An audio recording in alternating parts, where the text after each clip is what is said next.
Hey guys, in this video I will show you how to convert a PNG to a vector in Photoshop. Alright, so let's begin with the video. Now what we need to do is come down to the layers, and you either need to hold Control on Windows or Command on Mac, and go and click on the icon. That will then go and select it. Head over to the left tools, and you need to click on the rectangular tool like so. If another one is selected, just go and select it. Then right-click on it, and you need to click on Make Work Path, just here. Tolerance you can set to 1, that should be fine. Next, head over to the left, and you need to go select the Direct Selection tool. So just go and hold on it and select.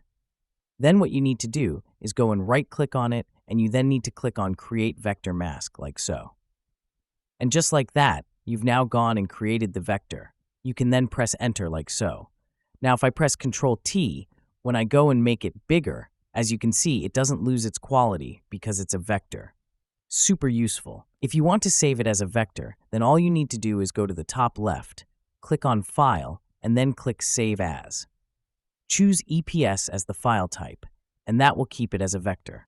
So that's basically how you can convert a PNG to a vector in Photoshop.